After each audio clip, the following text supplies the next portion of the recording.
नमस्कार सभी को। जैसा कि हमने एक छोटा टॉपिक पढ़ा था, भारतीय संवैधानिक विकास हमने प्रारंभ किया है। उसमें हमने दो टॉपिक हम पहले ही पढ़ चुके हैं। ईस्ट इंडिया कंपनी की स्थापना है, इसके अलावा 1773 का रेगुलेटिंग एक्ट है। ये दो चीज़ें हम की थोड़ी विस्तृत जानकारी हम पढ़ चुके हैं। इसी कड़ी में हम आगे एक टॉपिक पढ़ेंगे, 1781 का संशोधात्मक अधिनियम। इस अधिनियम को पढ़ने से, एक बिल्कुल छोटा सा अधिनियम है, इसको पढ़ने से पहले हमें एक छोटी जानकारी हमें लेनी है कि देखिए कि हमने ये बताया था कि हमारा जो इतिहास है, अर्थात संविधान का जो इतिहास है, हमें ईस्ट इंडिया कंपनी से प्रारंभ करके पढ़ना है। तो इससे लेकर हमने 1946 तक के या 1947 के आज़ादी तक के बीच का हमने आपको बताया था कि यहाँ तक पढ़ना है। तो इससे पहले हम जान सकते हैं कि यहाँ पे कौन कौन से एक्ट पारित हुए, उसका हमें वर्गीकरण एक छोटा सा हमें ध्यान रखना है कि देखिए इसमें अलग अलग प्रकार के अधिनियम पारित हुए। पहला प्रकार के जो अधिनियम थे उनको हम सुधार एक्ट बोलते हैं, उनको हम बोलते हैं सुधार अधिनियम बोलते हैं, ठीक है। दूसरे प्रकार के जो अधिनियम थे उनको हम बोलते हैं चार्टर एक्ट। दूसरे प्रकार के जो अधिनियम उसको क्या बोलते हैं हम? चार्टर एक्ट बोलते हैं। तीसरे प्रकार के जो अधिनियम हैं उनको हम बोलते हैं भारत शासन अधिनियम। भारत शासन अधिनियम के नाम से उनको हम जानते हैं। और चौथे प्रकार के जो अधिनियम है वो है भारत परिषद अधिनियम। तो अभी तक 1600 से लेकर 1947 तक जो भी अधिनियम हुए वो अधिनियम मुख्य रूप से 4 कैटेगरी में बटे हुए हैं। सबसे पहला सुधार अधिनियम। इस अधिनियम के माध्यम से ईस्ट इंडिया कंपनी में जो जो समस्या थी उन समस्याओं का समाधान किया, उनकी कंपनियों को नियंत्रित करने का काम, उनको प्रशासन का काम, उनको निर्देशित करने का काम इन सुधार एक्ट में किया गया। चार्टर एक्ट में क्या किया गया कि जो जो कमियां थी उनको कानून के माध्यम से इंप्लीमेंट किया गया। नए कानून सिर्फ कंपनी के लिए आए और कंपनी के माध्यम से उनको लागू किया गया। इसके अलावा तीसरा जो अधिनियम आता है वो भारत शासन अधिनियम है। इसमें कंपनी से ये कंपनी का सुधार के दो चीजें हैं, कंपनी का सुधार इन दोनों से हुआ है। अब ये दो हैं जो इनसे भारत का शासन सुधरा है, भारत की शासन व्यवस्था में सुधार किया गया है। इस अधिनियम में भारतीय प्रशासन में भारतीयों को भागीदारी प्रदान करने का काम किया गया है ताकि शासन में सुधार व्यवस्था का प्रारंभ किया जा सके। और ये चौथे प्रकार का जो अधिनियम है, इस अधिनियम में जैसे नाम से पता लग रहा है भारत परिषद अधिनियम। परिषद का मतलब है कि जो भी हमारे प्रांतों में परिषदें थी, विधान परिषद थी, जिसको हम आज विधानसभाएं बोलते हैं, और केंद्र में जिसे आज संसद बोलते हैं, उससे पहले केंद्रीय विधान परिषद बोला करते थे, उसमें सुधार करने के लिए अधिनियम आए। तो हमारे अधिनियम मुख्य रूप से 4 भागों में बटे हुए हैं। तो हमें यह भी जानना है कि कौन कौन से थे वो। सबसे पहले देखिए सुधार अधिनियम में आते हैं, सबसे पहला 1773 का रेगुलेटिंग एक्ट आता है। 1773 का रेगुलेटिंग एक्ट सुधार एक्ट में आता है। इसके अलावा दूसरा आता है 1781 का सेटलमेंट एक्ट, संशोधात्मक अधिनियम, जो अभी हम पढ़ेंगे। दूसरा एक्ट ये आता है। तीसरा जो अधिनियम आता है वो आता है 1784 का पिट्स इंडिया एक्ट। तो इस प्रकार से मुख्य रूप से 3 एक्ट हैं जिनको हम सुधार एक्ट के नाम से जानते हैं। इसके बाद आता है चार्टर एक्ट। और चार्टर एक्ट का जो प्रारंभ होता है वो होता है 1786 के एक्ट से।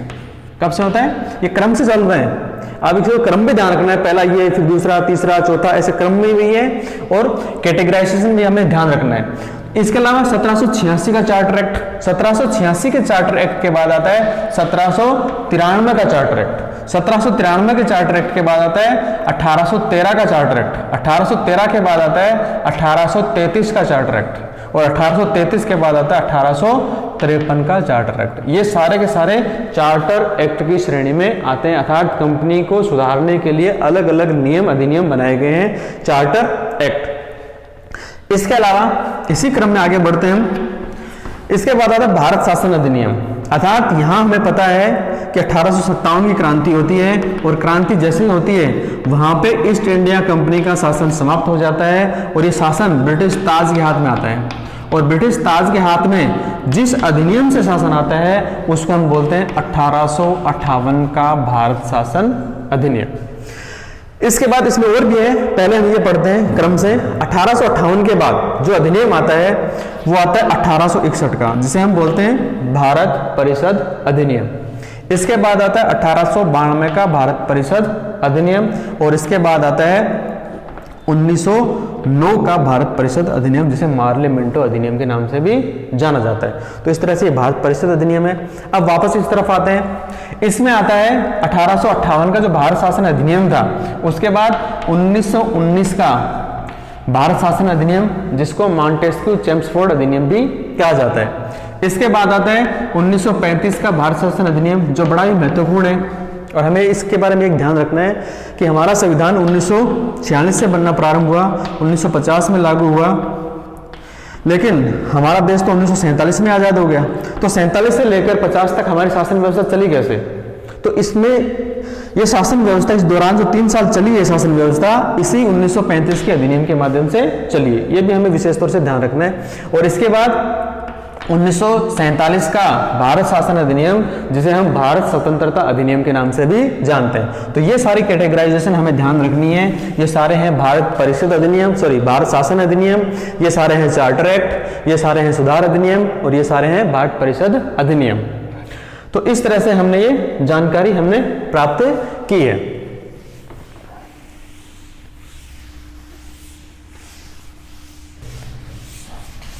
हाँ जी, तो हमने ये सारा जो अधिनियमों का कैटेगराइजेशन था वो हमने जान लिया और हमें विशेष तौर से ध्यान रखना है, आगे यही हम पढ़ेंगे।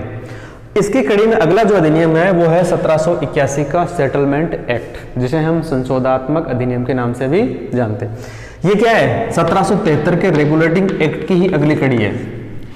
इसमें सबसे पहली बात ये थी कि 1773 के एक्ट में जो जो कमियां रह गई थी, जो जो त्रुटियां रह गई थी, जो कमियां रह गई थी, उन कमियों को कैसे दूर किया जाए, उन कमियों का सुधार करने के लिए इस अधिनियम को लाया गया था। तो हमें ध्यान रखना है, कभी कभी हम छोटे प्रश्नों में पूछा जाता है कि 1781 का महत्व क्या है, कि 1783 के रेगुलेटिंग एक्ट में जो कमियां रह गई थी उनमें सुधार करने के लिए 1781 का सेटलमेंट, इसका नाम ही सेटलमेंट एक्ट है, संशोधात्मक अधिनियम।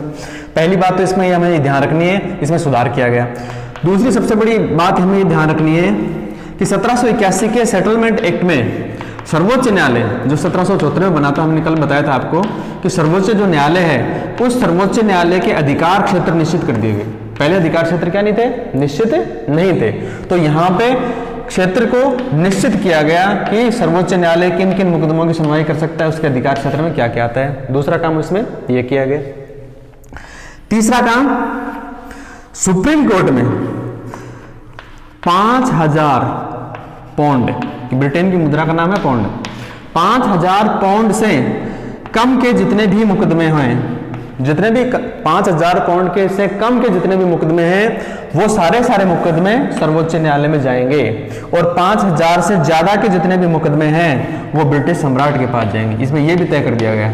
ये सारे के सारे इसमें 2 कैटेगरी कर दी गई। पहली कि सर्वोच्च न्यायालय का अधिकार क्षेत्र निश्चित कर दिया गया, और अधिकार क्षेत्र में पहला अधिकार क्षेत्र यह निश्चित कर दिया गया कि ये सर्वोच्च न्यायालय को केवल और केवल 5000 पाउंड से कम के मामले सुनने का अधिकार था, और 5000 पाउंड से ज्यादा के जितने मामले होंगे वो डायरेक्ट ब्रिटिश सम्राट के पास जाएंगे। चौथी सबसे बड़ी बात इसमें यह थी कि जितने भी ईस्ट इंडिया कंपनी के कर्मचारी थे, जिसको हम सरकारी कर्मचारी बोलते हैं, कि जहां भी सरकारी कर्मचारी का नाम आता है इसका मतलब वो ईस्ट इंडिया कंपनी के कर्मचारी हैं, और जहां गैर सरकारी आता है इसका मतलब वो भारतीय हैं।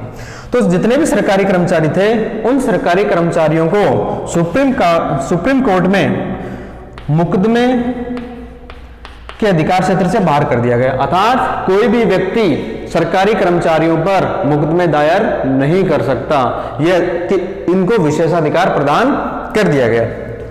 इसके अलावा सबसे बड़ी बात पांचवी, कि सुप्रीम कोर्ट जो भी सुनवाई करेगा वो ब्रिटिश कानूनों के तहत तो करेगा ही करेगा। सुप्रीम कोर्ट जो भी सुनवाई करेगा वो ब्रिटिश कानूनों के अनुसार तो करेगा ही करेगा, लेकिन साथ में उसको निर्देश दे दिया गया कि वो भारतीय परंपराओं, भारतीय रीति रिवाजों और धर्म विशेष के नियमों का भी ध्यान रखते हुए अपने निर्णयों की सुनवाई करेगा। तो इस तरह से पहले हम ये पढ़ लेते फिर मिटाएंगे, तो आगे बढ़ेंगे। कि सबसे पहला सुधार के लिए आया, 1773 के रेगुलेटिंग एक्ट में सुधार के लिए आया। इसमें सर्वोच्च न्यायालय के अधिकार क्षेत्र निश्चित कर दिए गए। 5000 पाउंड के मामले यहाँ आएंगे, उससे ज्यादा ब्रिटिश संसद में जाएंगे। इसके अलावा सरकारी कर्मचारियों के विरुद्ध कोई भी मुकदमा सुप्रीम कोर्ट में दायर नहीं किया जा सकता। इसके अलावा कौन सा मुकदमा यहां रहेगा और कौन सा मुकदमा ब्रिटिश संसद के पास जाएगा या ब्रिटिश सम्राट के पास जाएगा, यह तय करने का अधिकार गवर्नर जनरल को था। यह तय करने का अधिकार किसको दिया गया?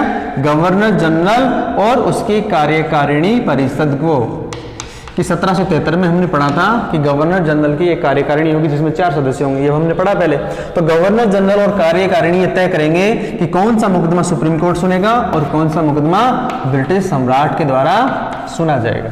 ये भी इसमें क्या कर दिया गया? इसमें तय कर दिया।